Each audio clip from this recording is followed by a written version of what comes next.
নমস্কার, করোনার আবহে বাংলায় টকশোতে আপনাদের সবাইকে স্বাগত জানাচ্ছি। আমি সুজিত চট্টোপাধ্যায় রয়েছি আপনাদের সঙ্গে।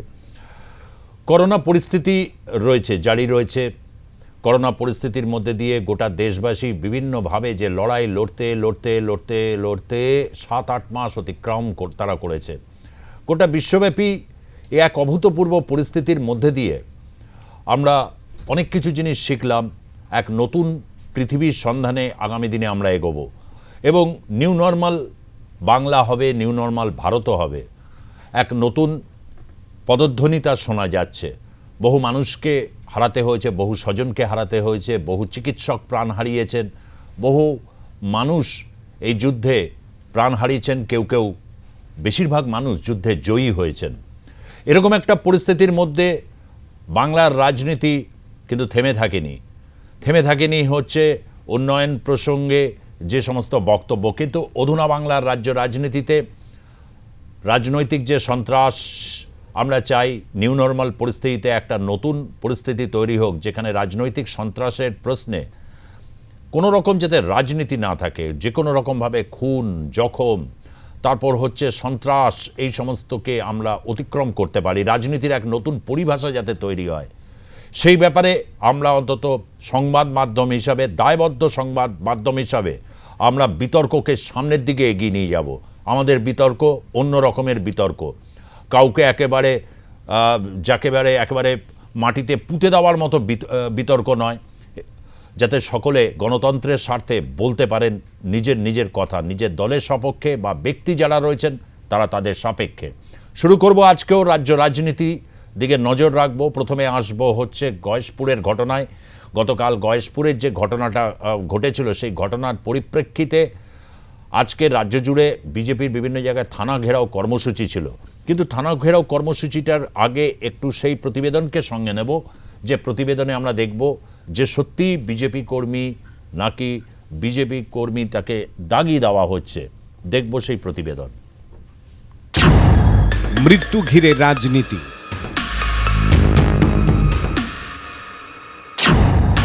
কল্যাণীতে বিজেপির বন্ধ।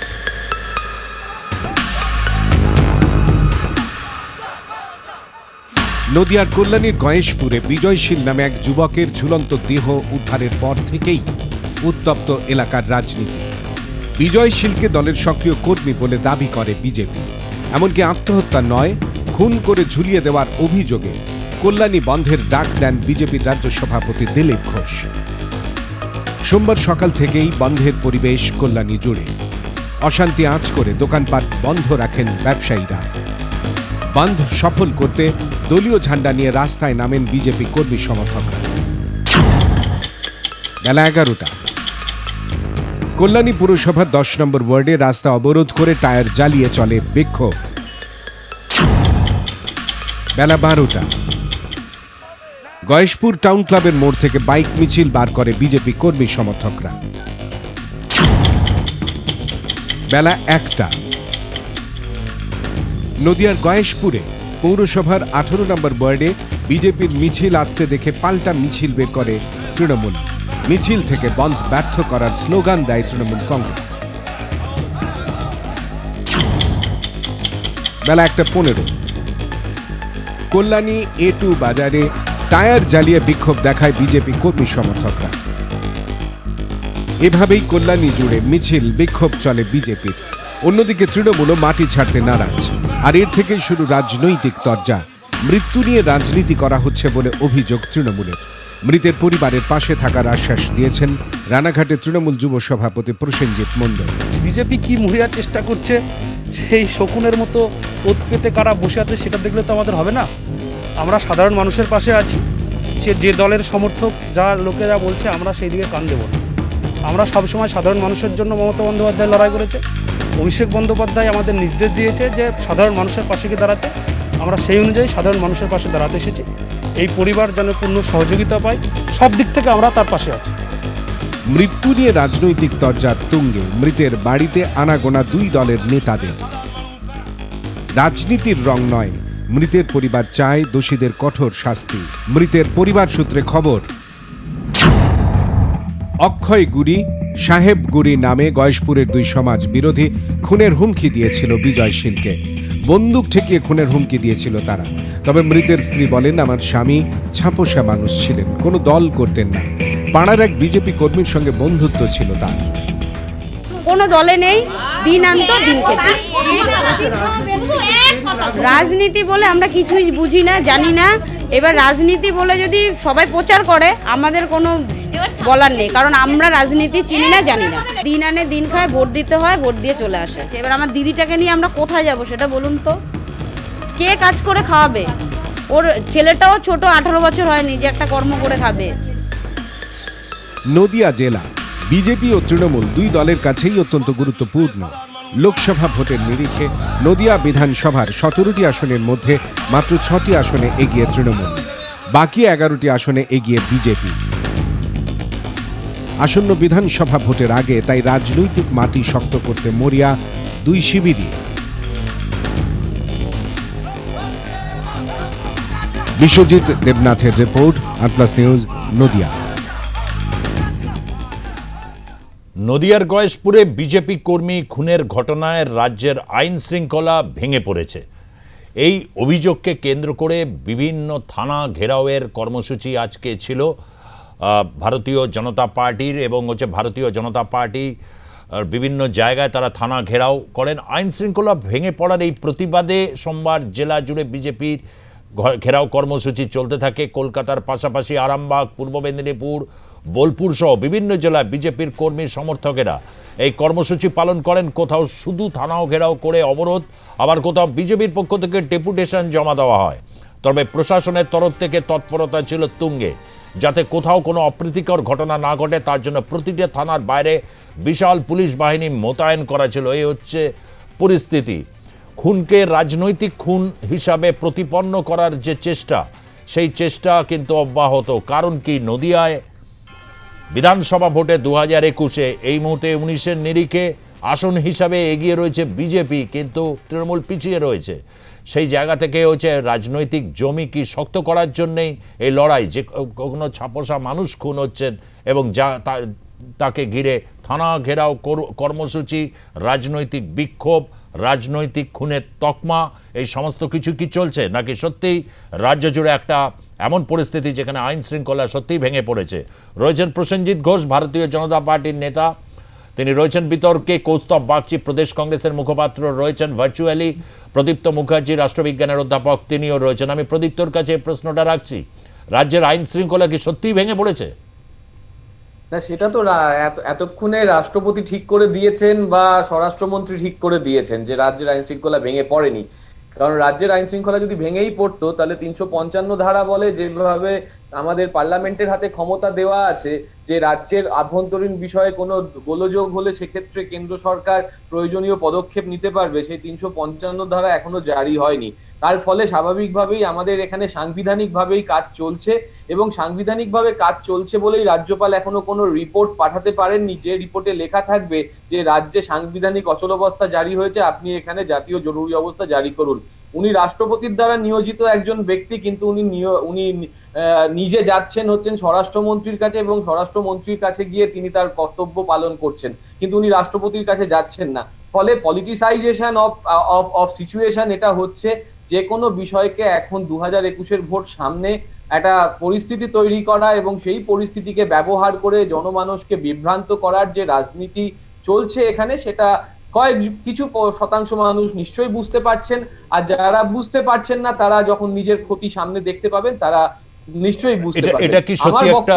এটা কি সত্যি একটা দুর্ভাগ্যজনক নয় যে এখানে কোভিড পরিস্থিতির সাথে গোটা ভারতবর্ষের সাথে এই রাজ্যও লড়াই করছে, আমফান উত্তর একটা পরিস্থিতি রয়েছে রাজ্যে, এই সময় দাঁড়িয়ে হয়েছে রাজনৈতিকভাবে খুন বা হচ্ছে বিভিন্ন ছাপোষা মানুষের তাদের জীবনযুদ্ধে লড়াই করতে হচ্ছে, সেখানে খুন, এটা দুর্ভাগ্যজনক। এই পরিস্থিতি নিয়ে রাজনীতি হচ্ছে। এই রাজনীতি হওয়ার ক্ষেত্রে কাকে দায়ী করবে, তৃণমূল কংগ্রেস না ভারতীয় জনতা পার্টি?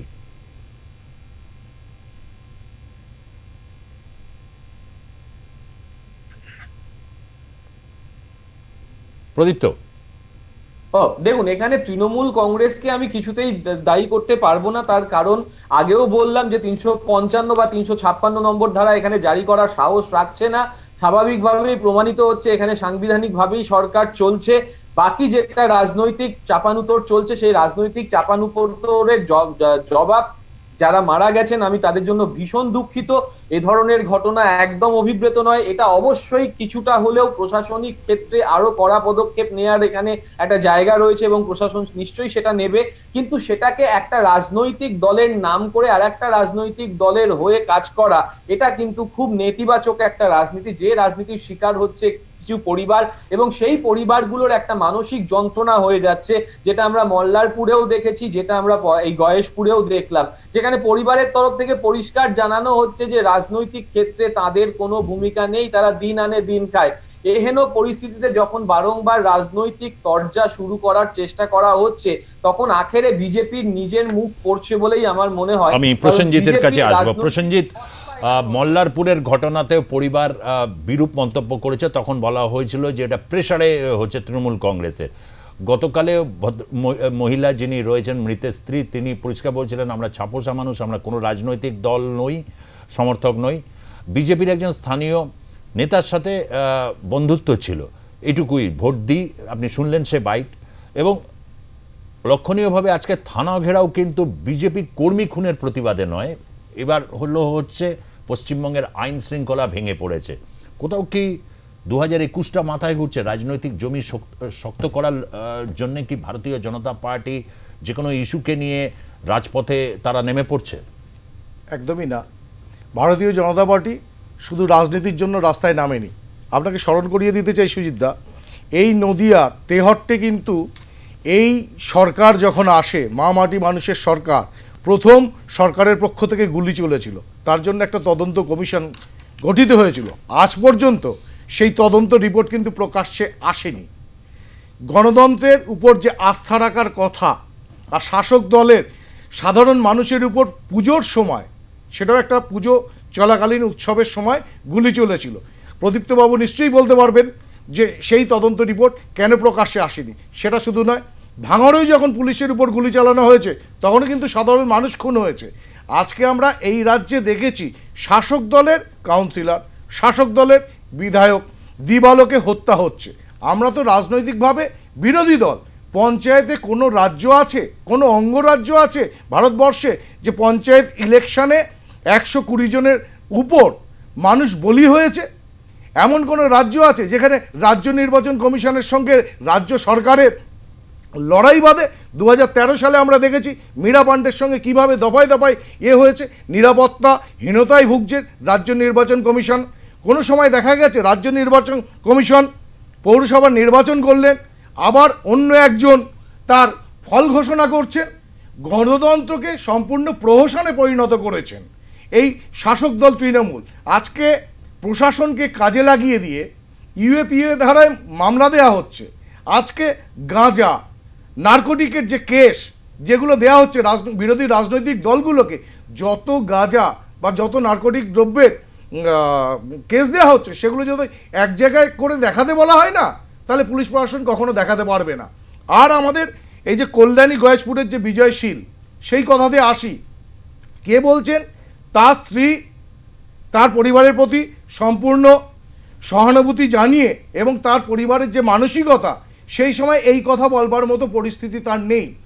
তার শ্বশুরবাড়ির লোকেরা কিছু বলছেন, সেখানে যেমন বলছেন, আবার পাশাপাশি মল্লারপুরেও দেখুন, মল্লারপুরে যে ছেলেটি পুলিশ লকআপে সুসাইড করেছে পুলিশ দাবি করছে, আমরা মনে করি তাকে পিটিয়ে মারা হয়েছে। এর আগেও বিজেপি কর্মীকে পুলিশ লকআপে পিটিয়ে মারা হয়েছে। সেখানেও কিন্তু বাবা মা বলছে যে আমরা ভারতীয় জনতা পার্টি করি না। এই যে সাথে সাথে শাসক দলের উচ্চপদস্থ অফিসাররা গিয়ে টাকার প্রলোভন, চাকুরির প্রলোভন, এগুলো কিন্তু প্রদীপ্তবাবু প্রথমেই বলেছেন পরিবারের পাশে আছি, আর্থিক সাহায্য থেকে শুরু করে সমস্ত কিছুটাই করব। তার মানে তাদেরকে প্রলোভিত করে তাদেরকে অন্য কথা বলিয়ে নেওয়ার যে রেওয়াজ বিগত 10 বছর ধরে 9-10 বছর ধরে তৃণমূল কংগ্রেস চালাচ্ছিল, সেটাই চালাচ্ছে। আজকে আমরা এরকম অনেক উদাহরণ সারা পশ্চিমবঙ্গ জুড়ে দেখেছি, পুরুলিয়া থেকে শুরু করে আজকে হুগলিতে যে ঘটনা, একই স্টাইলে একই কায়দায় ঝুলিয়ে দেওয়া হচ্ছে। শুধু তাই না, আমি আসবো কৌস্তব। আমি একটা জিনিস সবাইকে প্রথমে আগে শুভ বিজয়ের আমি শুভেচ্ছা জানাচ্ছি। সবাই আগামী দিন ভালো থাকুন, সুস্থ থাকুন, সকলের পরিবারকে শুভ বিজয় জানাই। যেটা এই মুহূর্তে সব থেকে দুর্ভাগ্যজনক যে আমরা এরকম একটা করোনা আবহাওয়ার মধ্যে দিয়ে চলেছি, আমফানে রাজ্য মারাত্মকভাবে ক্ষতিগ্রস্ত। সেখানে রাজনৈতিক দল হিসাবে মানুষ আমাদের থেকে ন্যূনতম দায়বদ্ধতা সমাজের প্রতি, মানুষের প্রতি এটা এক্সপেক্ট করে। মানুষ এটা সবসময় চায় যে রাজনৈতিক দলগুলো তারা তাদের নিজেদের মতন করে তাদের একটা সামাজিক কিছু দায়বদ্ধতা থাকে, সোশ্যাল অব্লিগেশন থাকে। সেই জায়গাতে দাঁড়িয়ে এটা অত্যন্ত অনভিপ্রেত যে একটার পর একটা আমরা দেখতে পাচ্ছি খুন, জখম, রাহাজানির ঘটনা দিনকে দিন হচ্ছে, এবং দুটো রাজনৈতিক দল শুধুমাত্র নিজেদের স্বার্থসিদ্ধিকে কেন্দ্র করে তাদের নিজেদের শুধু তারা আখের গোছাবার জন্য, তাদের নিজেদের রাজনৈতিক স্বার্থ চরিতার্থ করবার জন্য তারা নিজেদের মতন করে এ করছে। একজন বলছে 355, 356 করে দেবো, একজন বলছে করে দেখাও দেখি। মানে এই যে একটা টেনশন ক্রিয়েট করা এবং একটা পলিটিক্স অফ পোলারাইজেশন তৈরি করা, পশ্চিমবঙ্গে এমন একটা জিনিস দেখিয়ে দেওয়ার বোধহয় একটা চেষ্টা চলছে। আসলে পশ্চিমবঙ্গে অনেক চোর বাইরে ঘুরে বেড়াচ্ছে, সেই চোরগুলোকে জেলে পাঠানোর একটা বন্দোবস্ত হতে পারে। এই ভয়ে চোরেদের দল যারা, তারা মনে করছে যে আমরা ভেতরে ঢুকে যাব, তাহলে কি করতে হবে, পশ্চিমবঙ্গে বিজেপিকে একটা ফুটহোল্ড করে দিতে হবে। এবং বিজেপিও সেই সুযোগটা খুব সুস্পষ্টভাবে সেটাকে সুযোগ নিয়ে বিজেপি একটা পলিটিক্স অফ পোলারাইজেশন করছে, এবং এইটা পশ্চিমবঙ্গে তারা প্রতিষ্ঠা করবার চেষ্টা করছে যে হয় তৃণমূল কংগ্রেস নয় বিজেপি, এই ছাড়া কোনো রাজনৈতিক দল নেই। কিন্তু মানুষের কাছে একটা জিনিস খুব সুস্পষ্টভাবে আমরা দেখতে পাচ্ছি, আমরা তৃণমূল কংগ্রেসের বিগত দিনে কিছু কর্মসূচি দেখেছি এবং বিজেপিরও কিছু কর্মসূচি দেখেছি, তাতে করে দায়িত্ব জ্ঞানহীনতা তার চূড়ান্ত উদাহরণ আমরা দেখেছি। মুখে মাস্ক নেই, সোশ্যাল ডিস্টেন্সিং এর কোনো কোভিড প্রোটোকলের কিচ্ছু মানা নেই। আজকে যদি যারা নেতারা তাদের যদি আজকে এই মানে চরিত্র হয়, তাদের যে সমাজের প্রতি এই দায়বদ্ধতা হয়, মানুষ তাহলে কি শিখবে? আমরা যেটা বলছি, যেটা কেন্দ্রীয় সরকারের যারা প্রকল্প আয়ুষ, সেটা নিয়ে রাজ্য সরকারের মধ্যে টানাপোড়েন চলছে, সেটা নিয়ে মানুষ, পশ্চিমবঙ্গের মানুষ তার সুযোগ সুবিধা পাচ্ছে না। কেন না কেন্দ্র এবং রাজ্য দুটো রাজনৈতিক দল, বিজেপি এবং তৃণমূল কংগ্রেস, তাদের শুধুমাত্র নিজেদের রাজনৈতিক আখের গোছাবার জন্য তারা একটা টেনশন পলিটিক্স তৈরি করে দুটোকে নিয়ে পলিটিক্সের লাভ তুলতে চাইছে। ওকে ওকে, মানে এই যে এটা ক্রমশ এই যে কংগ্রেস এবং লেফট এই কম্বিনেশনস কিন্তু বারবার এটা বলছে যে বিজেপি তৃণমূল একটা পোলারাইজেশন তৈরি করার চেষ্টা করছে। এটা বাংলার মানুষ এই পোলারাইজেশনের ক্রস ফায়ারে গিয়ে দাঁড়াচ্ছে, এটাই হচ্ছে কৌস্তবের বক্তব্যের প্রতিবাদ্য। হ্যাঁ প্রসেনজিৎ। হ্যাঁ, আমি যেটা বলতে চাই, কৌস্তববাবু যে কথাগুলি বললেন, প্রথমত আমি বলতে চাই বিরোধী দল হিসাবে বিগত 1 বছর বা তারও বেশি ধরে জাতীয় কংগ্রেস কি ভূমিকা নিয়েছে সাধারণ মানুষের জন্য, যেখানে আমফানের টাকা লুট হয়েছে, যেখানে রেশন ঠিকভাবে পৌঁছায়নি, যেখানে খাদ্যমন্ত্রীর জেলায় 22টা ব্লকেই টোটাল জনসংখ্যার থেকে রেশন কার্ডের সংখ্যা বেশি। আজকে আপনারা বলতে পারবেন আপনাদের রাজনৈতিক কর্মী বিগত কয়েক মাসের মধ্যে কোথায় খুন হয়েছে? বলতে পারবেন না। আজকে সাধারণ মানুষের মানে বাংলার মানুষের কথা ভারতীয় জনতা পার্টি বলছে বলেই তৃণমূল কংগ্রেসের শাসক দলের দুষ্কৃতীরা তাদেরকে খুন করছে।